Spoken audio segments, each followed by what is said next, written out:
తీవ్ర వాయు కాలుష్యం, పడిపోయిన ఉష్ణోగ్రతలు, దట్టమైన పొగ మంచుతో దేశ రాజధాని ఢిల్లీ పలు కష్టాల్లో మునిగిపోయింది. సోమవారం పెద్ద సంఖ్యలో విమానాలు రద్దయ్యాయి, వాయిదా పడ్డాయి. ప్రధాని విదేశీ పర్యటన సైతం ప్రభావితమైంది. ఎదురుగా ఉన్న వాహనాలు కూడా కనబడక అనేక ప్రమాదాలు జరిగాయి.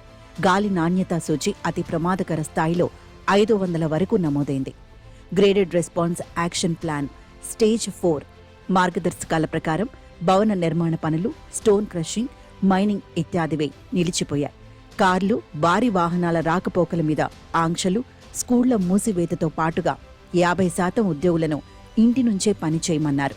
చివరకు రెస్టారెంట్లలో తందూరి రోటీ తయారీని సైతం నిషేధించారు. పలు దేశాలు ఢిల్లీలో ఉంటున్న తమ వారిని బయట తిరగవద్దని జాగ్రత్తలు చెప్పాయి. ఢిల్లీలో అత్యయిక స్థితి నెలకొని ఉంది.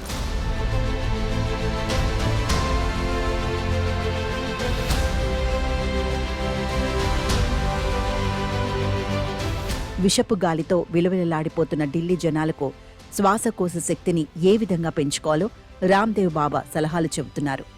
ముక్కుపుటాలు అదిరిపోతూ, కళ్లు మండిపోతూ, ఊపిరందని స్థితిలో కొట్టుమిట్టాడుతున్న సామాన్య జనానికి వేరే దిక్కు లేనప్పుడు వీరే దిక్కు. కోవిడ్ కాలంలో పేదలు ఆక్సిజన్ దొరకక రోడ్ల మీదే ప్రాణాలు వదిలేస్తుంటే ధనికులను ఆక్సిజన్ కాన్సంట్రేటర్లు రక్షించిన గతం ఇప్పుడు చాలా మందికి గుర్తుకు వస్తుంది. చుట్టూ కమ్మేసిన విషపు గాలి, తమను తాకకుండా ఎయిర్ ప్యూరిఫైర్లు, డీహ్యూమిడిఫైర్లు, ఖరీదైన క్లీన్ ఎయిర్ వ్యవస్థలతో ధనికులు తమ ఇళ్లను శత్రు దుర్భేద్యమైన కోటల్లాగా ఎలా మార్చుకున్నారో మీడియా వివరిస్తోంది.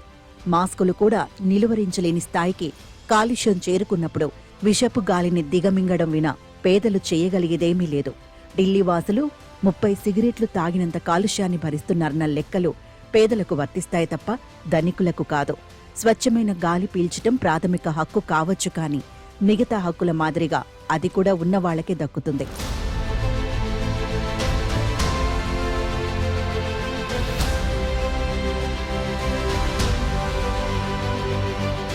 వాతావరణం అతి వేగంగా దిగజారిపోవడం మనకొక హెచ్చరిక. పిల్లలు, వృద్ధులనే కాదు, ఆరోగ్యవంతులను కూడా ఆసుపత్రుల్లో పడవేసేంత దుర్భరంగా పరిస్థితులు మారిపోయాయి. రేపటి రోజుల్లో కాస్తంత మెరుగుపడినప్పటికీ ఢిల్లీ కాలుష్యం తాత్కాలిక, స్వల్పకాలిక చర్యలతో పరిష్కారం కాబోదన్నది నిజం. ప్రపంచ ఆరోగ్య సంస్థ విధించిన పరిమితికి 30 రెట్ల కాలుష్యాన్ని రాజధాని వాసులు చవిచూస్తున్నప్పటికీ ఈ అంశంపై పార్లమెంటులో చర్చ లేకపోవడం అమితాశ్చర్యం కలిగిస్తుంది. 10 రోజుల క్రితం పార్లమెంటు ప్రాంగణంలో విపక్షాలు నిరసన ప్రదర్శన నిర్వహిస్తూ ఢిల్లీ కాలుష్యం వల్ల పసికందులు మరణిస్తున్నారని, పిల్లలు, వృద్ధులు రోగాన పడుతున్నారని, పరిష్కారాల మీద సభలో చర్చ జరగాలని డిమాండ్ చేశాయి. ఇది రాజకీయ అంశం కాదని, ప్రభుత్వం చర్చకు సిద్ధపడితే చర్యలకు సంపూర్ణ మద్దతు ఉంటుందని కాంగ్రెస్ హామీ కూడా ఇచ్చింది.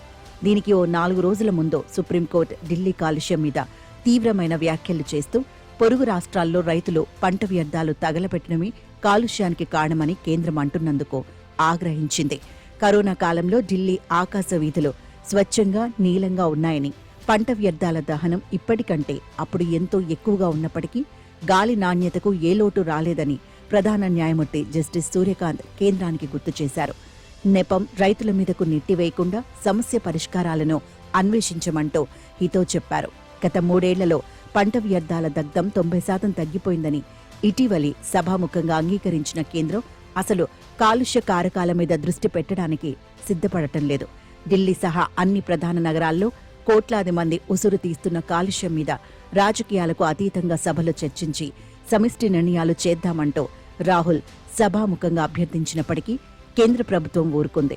వందే మాతరం మీద చర్చ పేరిట సభలో అనేక గంటల పాటు నెహ్రూ మీద అక్కసు తీర్చుకున్న పాలకులకు ప్రజలను పట్టిపీడిస్తున్న ఒక ప్రధాన సమస్య పట్టకపోవడం విచిత్రం, విషాదం.